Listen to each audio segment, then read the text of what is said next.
Okay, well done. இப்போ important aspect of இந்த hello worldக்கு வந்திருக்கோம். நமக்கு நல்லா தெரியும் ஆண்ட்ராய்டு அப்ளிகேஷன் அப்படிங்கிறது ஒரு மொபைல் அப்ளிகேஷன். ஸோ இந்த மொபைல் அப்ளிகேஷன் எப்படி டிஸ்பிளே ஆகும்?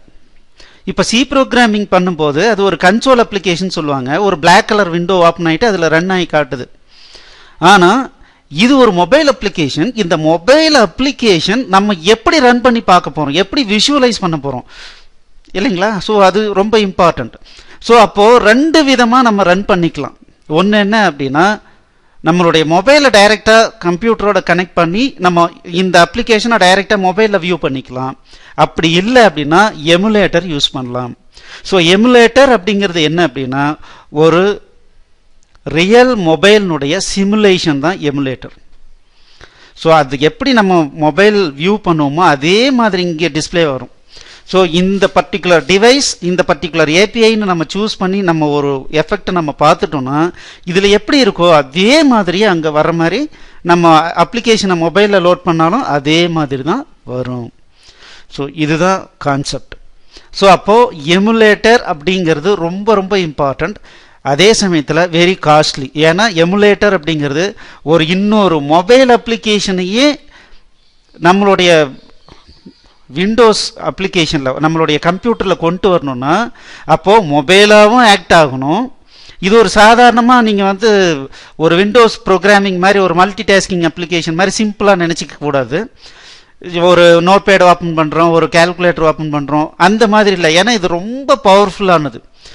உங்களுக்கு தான் நல்லா தெரியுமே, ஆண்ட்ராய்டு ஓஎஸ் இருக்குது. ஆண்ட்ராய்டு ஓஎஸ்குள்ளார நிறைய விர்ச்சுவல் மேனேஜர் இருக்குது, சிஸ்டம் இருக்குது, டிவைஸ் இருக்குது, செக்யூரிட்டி இருக்குது, எல்லாமே இருக்குது. இது இத்தனையும் பண்ணணும்னா அது ஒரு தனி கம்ப்யூட்டர் மாதிரி வேலை செய்யணும். அப்போ தான் நமக்கு அந்த எஃபெக்ட் நமக்கு கிடைக்கும். நம்ம கொண்டு போய் இந்த அப்ளிகேஷனை கொண்டு போய் நம்ம மொபைலில் போட்டோம்னாலும் அதே மாதிரியே நமக்கு ஒர்க் அவுட் ஆகும். ஸோ அதனால் இந்த எமுலேட்டர் நம்ம ஏன் ஏபிஐ லெவல் 10 செலக்ட் பண்ணி ஏதோ ஒரு பழைய மொபைல் செலக்ட் பண்ணோம் அப்படின்னா அப்போ தான் லேர்ன் பண்ணுறதுக்கு ஈஸி. டக்கு டக்குன்னு மாடிஃபை பண்ணி சேவ் பண்ணி ரன் பண்ணோம்னா உடனே நமக்கு வரும். அப்படி இல்லைன்னு வச்சிங்களேன் ரொம்ப டைம் எடுத்துக்கும். ஸோ இப்போது இந்த எமுலேட்டரை நம்ம எப்படி கிரியேட் பண்ணலாம்? ஸோ நம்ம ஆண்ட்ராய்ட் ஸ்டுடியோ வரும்போதே ஒரு எமுலேட்டர் வரும். அது பார்த்தீங்கன்னா வெரி ஹை ரெசல்யூஷன் எமுலேட்டர். அதை வச்சு ரன் பண்ணோம்னா ரொம்ப டைம் ஆகும். அதை நம்ம எமுலேட்டரை நம்ம எப்படி கிரியேட் பண்ணுறது, நமக்கு தகுந்த மாதிரி எப்படி கிரியேட் பண்ணுறதுங்கிறத இப்போ பார்க்கலாம். ஸோ அதுக்கு தான் ஆண்ட்ராய்டு விர்ச்சுவல் டிவைஸ் ஐக்கான் இருக்குது. ஸோ அதை கிளிக் பண்ணோம்னா நமக்கு என்ன ஆகுதுன்னா ஆண்ட்ராய்டு விர்ச்சுவல் டிவைஸ் மேனேஜர் அப்படிங்கிறது ஒரு அப்ளிகேஷன் ஓப்பன் ஆகுது. இப்போ அது எப்படி ஓப்பன் ஆகுதுன்றதை இப்போ பார்க்கலாம். ஸோ இங்கே பாருங்கள்,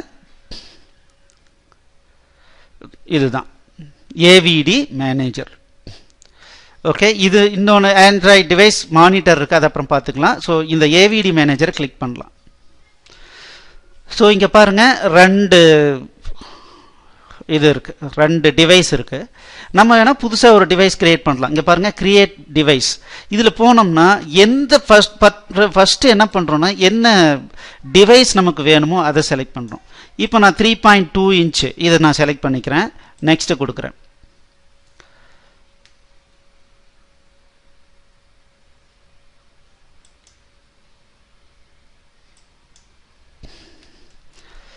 ஓகே, இப்போ என்ன ஏபிஐ அப்படிங்கிறத செலக்ட் பண்ணுது. இப்போ நம்ம என்ன பண்ணோம், ஜிஞ்சர் பிரெட்டு x86 நீங்கள் செலக்ட் பண்ணுங்கள். ஸோ இப்போ பார்த்தீங்க அப்படின்னா இந்த ஜிஞ்சர் பிரெட்டே பார்த்தீங்கன்னா ரெண்டு ஆப்ஷன் இருக்குது. ஒன்று ARM EABI அப்படின்னு சொல்லிட்டு இருக்குது. இது பார்த்தீங்கன்னா நம்ம சிஸ்டம் பவர்ஃபுல்லாக இல்லைன்னா நம்ம இந்த ஆப்ஷன் சூஸ் பண்ணோம்.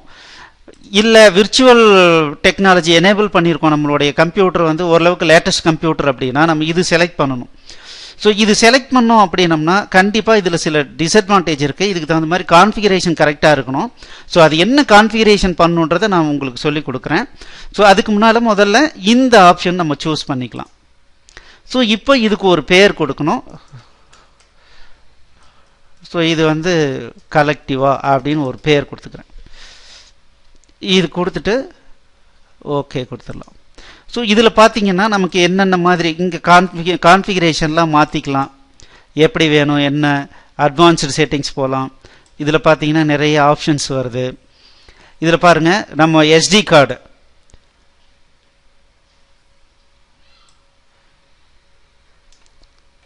ஸோ நம்ம ஒவ்வொரு மொபைலையும் பார்த்தீங்கன்னா நம்ம SD கார்டு இருக்குது இல்லைங்களா? அந்த மாதிரி SD கார்டு என்ன சைஸுக்கு நம்ம வந்து இருக்கணும், ரேம் எவ்வளோ இருக்கணும், இன்டர்னல் ஸ்டோரேஜ் எவ்வளோ இருக்கணும், ஸோ இந்த மாதிரி நிறைய இது பண்ணிக்கலாம். ஓகே, பாருங்க, இதுதான் நம்மளுடைய டிவைஸ் நேம். இது ஃபினிஷ் கொடுத்துடலாம். ஸோ இப்போ என்ன ஆகுது அப்படின்னா, இந்த மாதிரி ஒரு டிவைஸ் வந்து நமக்கு கிரியேட் ஆகிடுச்சு. இதை நம்ம வேணா ரன் பண்ணிக்கலாம். ரன் பண்ணோன்னா இம்மீடியட்டாக ரன் ஆகும். ஸோ இப்போ நீங்கள் என்ன பண்ணுறீங்கன்னா, இந்த AVD மேனேஜரை ஓப்பன் பண்ணி இப்போ நம்மளுடைய கான்ஃபிகரேஷனுக்கு தகுந்த மாதிரியான, இப்போ நான் கிரியேட் பண்ண மாதிரி ஒரு இதை வந்து நீங்கள் கிரியேட் பண்ணும். இதில் முக்கியமான ஒரு விஷயம் என்ன அப்படின்னா, இதில் வர API எதை பேஸ் பண்ணி வரும்னா, நம்மளுடைய SDKவில் API இருந்தால் தான் அது வரும். சப்போஸ் இந்த 2.3 நான் ஏற்கனவே டவுன்லோட் பண்ணிக்க சொன்னேன், அப்படி பண்ணலனாலும் இந்த SDK மேனேஜர் வழியாக போயிட்டு 2.3னுடைய API லெவலை நீங்கள் டவுன்லோட் பண்ணிக்கோங்க. அப்போ தான் இந்த டிவைஸ் இந்த APIலாம் நம்ம மேட்ச் பண்ண முடியும்.